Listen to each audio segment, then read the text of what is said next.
Un couple marié décide de divorcer, mais les choses se compliquent. Timothy était effrayé par le comportement de son ex-conjointe. Avec le temps, il a réalisé que ses craintes étaient fondées.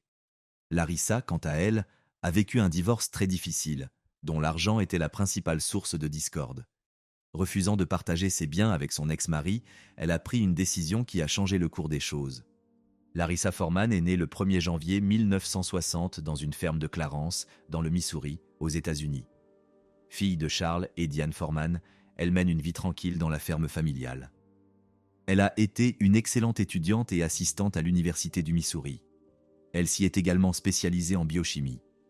Pendant ses études de premier cycle, Larissa travaillait déjà dans un hôpital, où elle a rencontré Timothy Schuster. Ce dernier a grandi dans une ferme, à Golden, dans l'Illinois. Il suivait alors une formation d'infirmier. Des sentiments sont rapidement nés entre eux. Ils se sont mariés en 1982 et ont eu une fille du nom de Christine en 1985.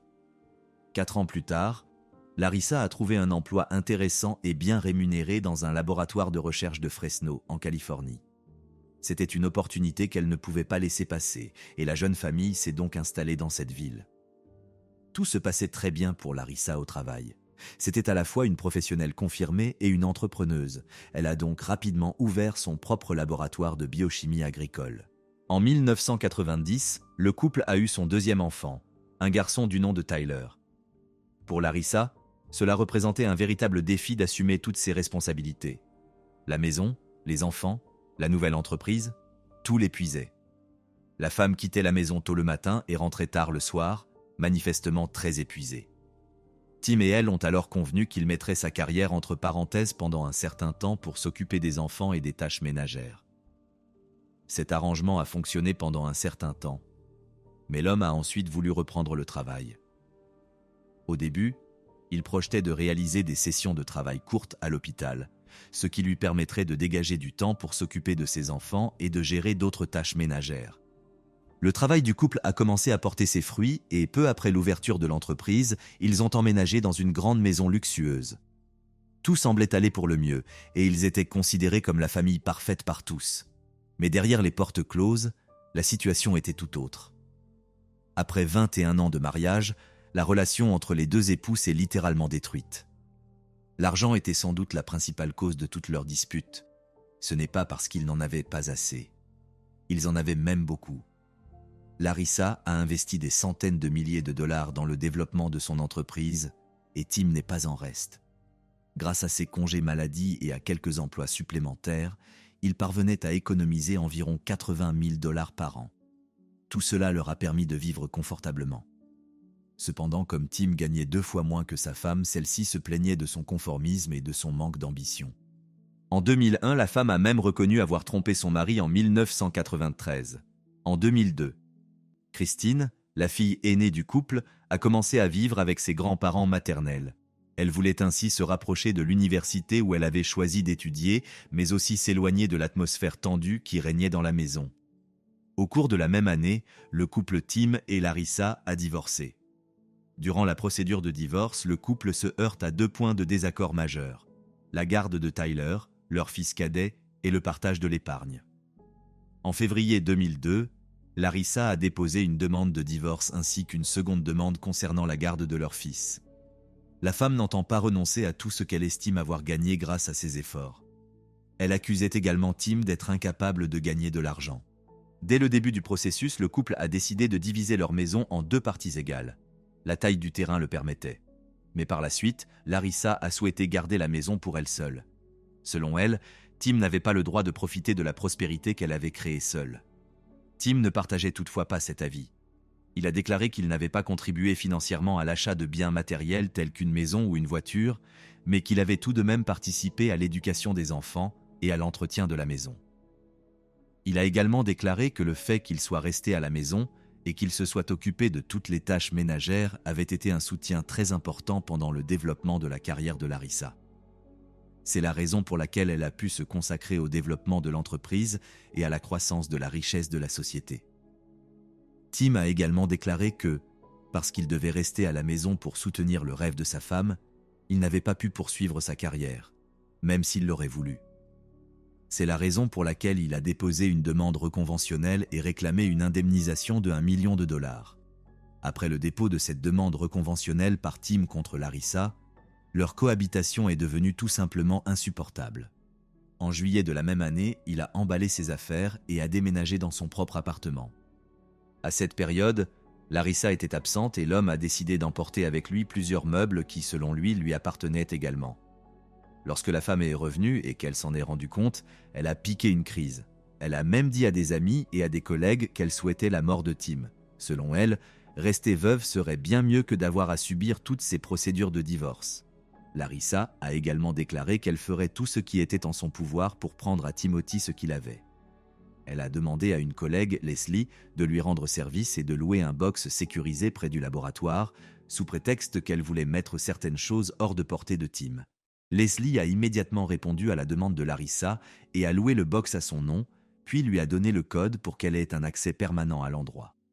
Par la suite, Larissa a demandé à James, un jeune homme qui travaillait avec elle au laboratoire et qui gardait même son fils, de l'aider à récupérer chez Tim des objets qui auraient été volés par ce dernier. Une requête qui a semblé juste à James. Profitant de l'absence de Tim, ils se sont donc introduits chez lui et ont pris tous les objets dont Larissa se souvenait qu'ils se trouvaient auparavant dans leur maison commune. Ils les ont emmenés dans le box que Leslie avait loué et, à son retour, Tim a été pris de panique. Il a d'abord pensé qu'il avait été cambriolé. Puis, au vu des affaires disparues et des documents manquants qu'il devait fournir pour obtenir la garde de son fils, il a compris qui était responsable de ce qui s'était passé. Effrayé par les agissements de la femme, Tim a décidé d'installer un système d'alarme et des détecteurs de mouvement. N'ayant plus à s'occuper de la maison et des enfants, l'homme a commencé à travailler à temps plein à l'hôpital.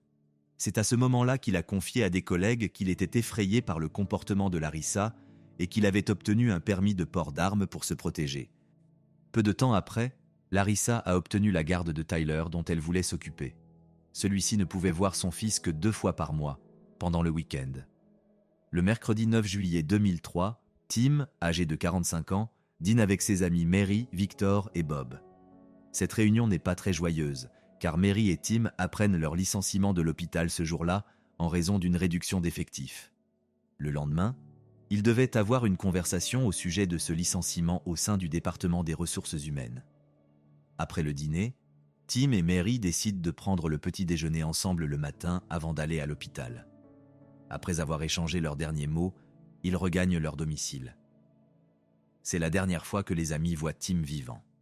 Le lendemain, Mary attend Tim pour le petit déjeuner, mais il ne se présente pas à la rencontre prévue. Elle a persisté à appeler son téléphone portable, mais n'a obtenu aucune réponse. Mary trouve cela plutôt étrange, mais se dit que Tim s'est peut-être endormi ou qu'il s'est rendu seul à la réunion d'affaires.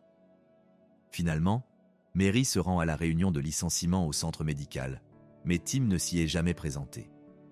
C'était pourtant une personne très responsable qui ne manquait jamais une telle réunion, car il était très attaché à la clôture de ses affaires à l'hôpital.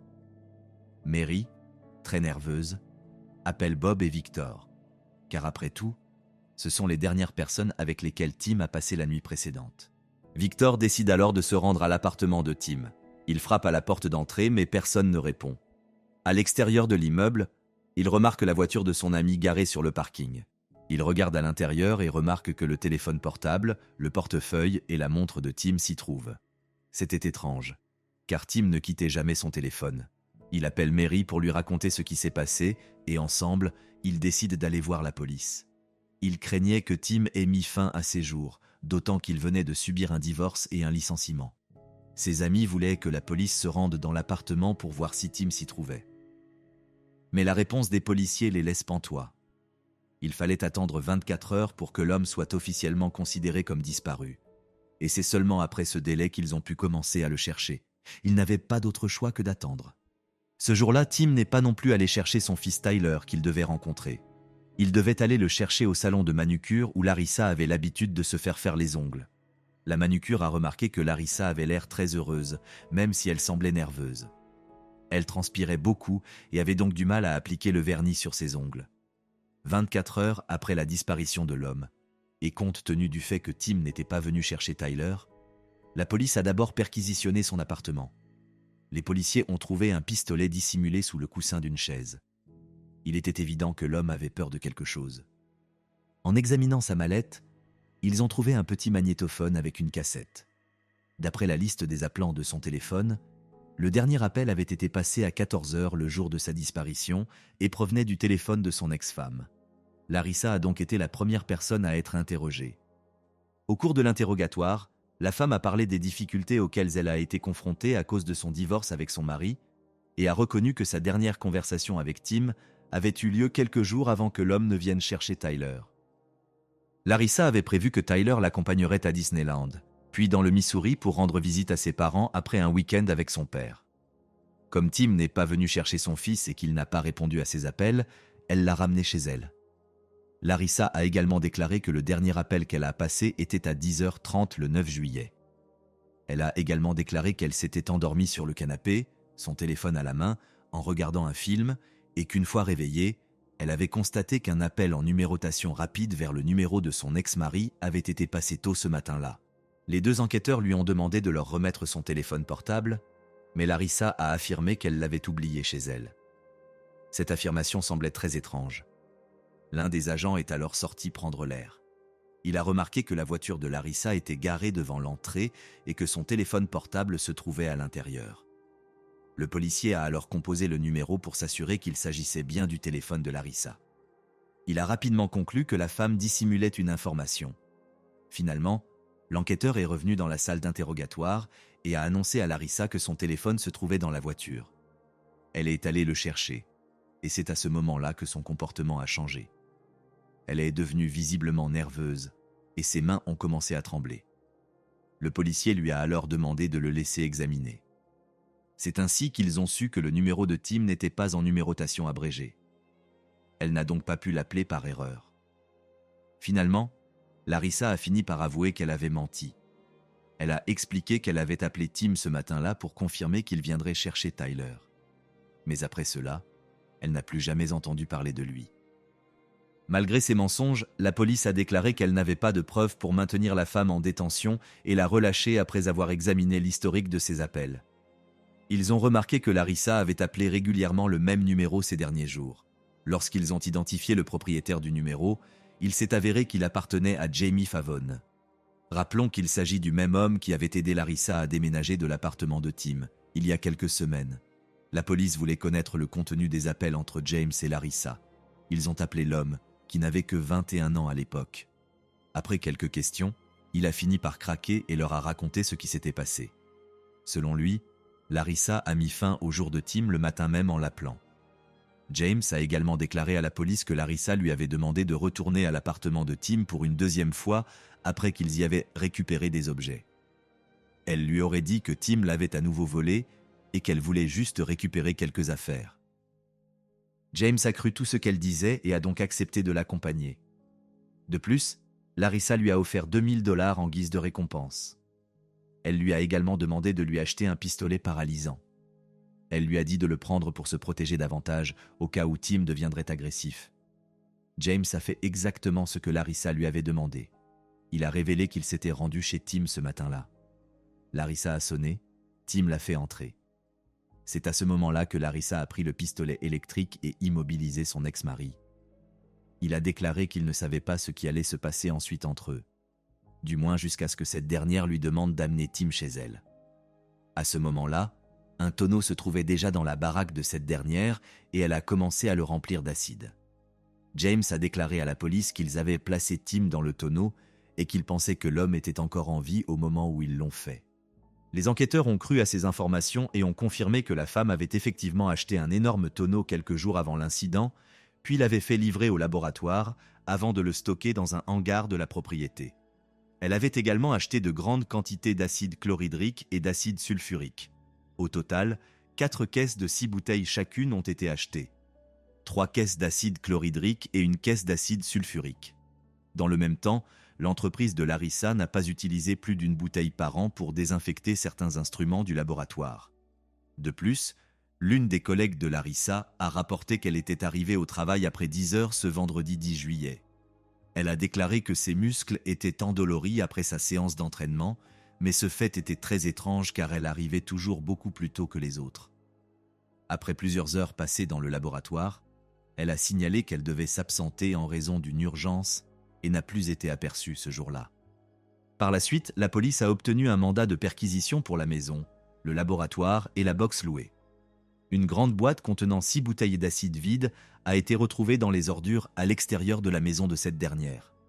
Un historique des recherches concernant les acides et les tissus animaux a été retrouvé sur l'ordinateur de Larissa. Le 16 juillet, 6 jours après la disparition de Tim, la police est entrée par effraction dans le box loué et a découvert les restes de Tim dans un tonneau. Parallèlement à cette découverte, un mandat d'arrêt a été délivré à l'encontre de Larissa.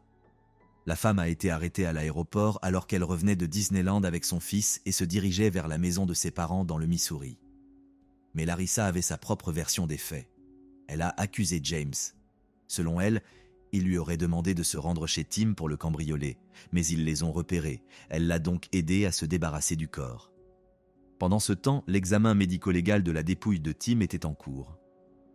En raison de la forte odeur qui se dégageait du tonneau, il a été difficile d'obtenir les échantillons souhaités. Il ne restait que 2 os de la partie supérieure du torse de Tim. L'identité de l'homme a donc dû être confirmée par des tests ADN. Il a finalement été possible de détecter un léger résidu de chloroforme dans les tissus du corps, mais il n'a pas été possible d'établir si Tim était vivant au moment de son immersion dans le tonneau. Selon l'accusation, les preuves recueillies et l'enquête, les faits suivants se sont produits au cours de cette matinée tragique du 10 juillet. Larissa a demandé à Tim de le rencontrer chez lui. Elle a dû trouver une bonne excuse pour qu'il lui ouvre. Rappelons qu'il gardait des armes à feu chez lui et qu'il avait installé un système de vidéosurveillance. Les enquêteurs pensent que Larissa a dit à Tim que leur fils Tyler était malade et qu'il devait se voir immédiatement. Quoi qu'il en soit, lorsque Larissa a appelé Tim, il lui a immédiatement ouvert la porte.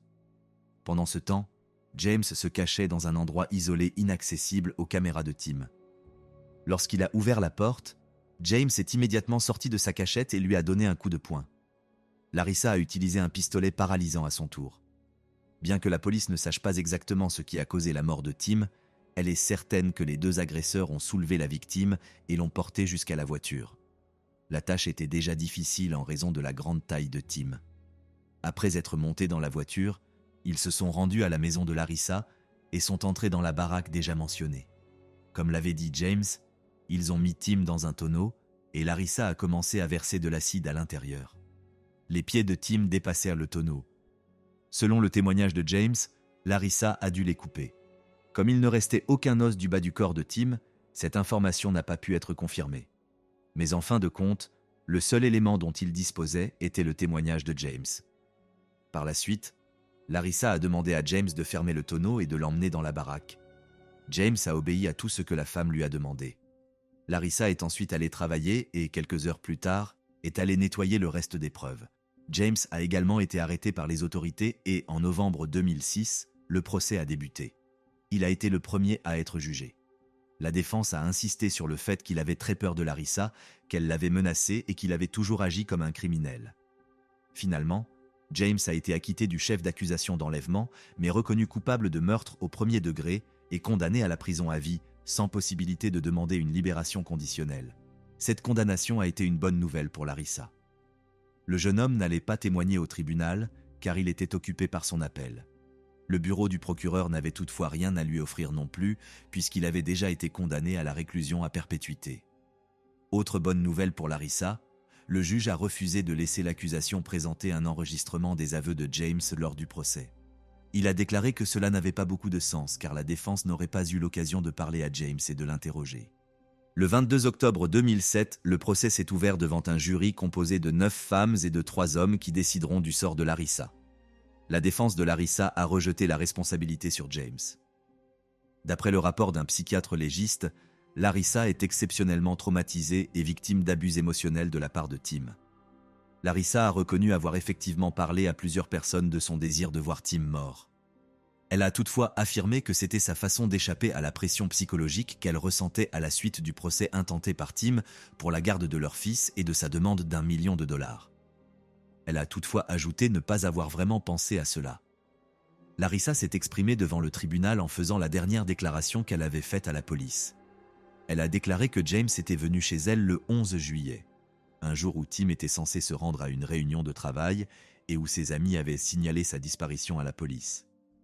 James lui a dit qu'il s'était rendu chez Tim, mais que la situation ne s'était pas déroulée comme prévu.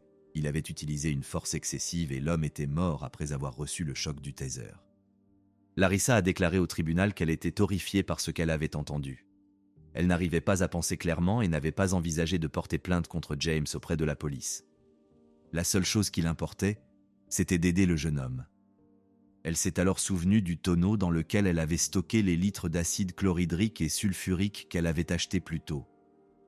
Larissa a expliqué qu'elle avait effectué cet achat parce qu'elle voulait nettoyer tout le matériel de laboratoire et qu'elle en aurait besoin en grande quantité. Elle a demandé à James de se rendre à l'appartement pour y récupérer le corps de Tim. Ils l'ont emmené dans la baraque, l'ont mis dans un tonneau et l'ont rempli d'acide. James a ensuite apporté le tonneau à un endroit où elle gardait des objets, et c'est ainsi que les choses se seraient repassées. La police n'a toutefois jamais cru à cette version. Interrogée sur les 2000 $ qu'elle avait versés sur le compte de James, Larissa a répondu qu'il s'agissait d'une rémunération pour divers travaux qu'il avait effectués, notamment pour s'occuper de son fils. Enfin, les procureurs ont diffusé près de 2 douzaines de messages vocaux que Larissa avait envoyés à Tim. Ils étaient remplis d'insultes horribles et dégradantes, ainsi que de menaces. Ces propos mettent en évidence la terrible rage qui habite l'accusé. Après 2 jours de délibération, le jury rend son verdict. Larissa a été reconnue coupable de meurtre au premier degré par appât du gain. Selon l'accusation, la femme s'était en effet débarrassée de son ex-partenaire pour garder l'ensemble de l'argent. Le 16 mai 2008, elle a été condamnée à la réclusion criminelle à perpétuité sans possibilité de libération conditionnelle. Larissa a tenté de faire appel de la sentence, mais tous ses appels ont été rejetés en 2011. Tyler a été placé chez ses grands-parents maternels. Selon certains rapports, la communication avec sa sœur serait difficile. Christine est aujourd'hui mariée et mère d'un fils. Elle confirme qu'elle ne sait pas si son frère connaît toute l'histoire. Elle ignore également quelle histoire les grands-parents ont racontée au garçon. Cette affaire a révélé jusqu'où l'ambition peut mener. En l'absence de contrat de mariage, le couple a dû diviser en deux tout ce qu'il avait acquis, sans tenir compte de l'argent ou des ressources investies par chacun. Larissa ne voulait pas de cette situation et a préféré ôter la vie à son ex-mari, espérant que personne ne découvrirait jamais l'affaire. Tout le monde aurait alors cru qu'il était décédé ou qu'il s'était suicidé. Elle et son complice ont été emprisonnés à vie. Les criminels ont été punis. Mais on ne sait jamais exactement comment cette situation a affecté le fils des anciens époux. On ne sait pas non plus s'il est au courant de la situation. Quoi qu'il en soit, la famille a été détruite à cause de l'acte égoïste de Larissa.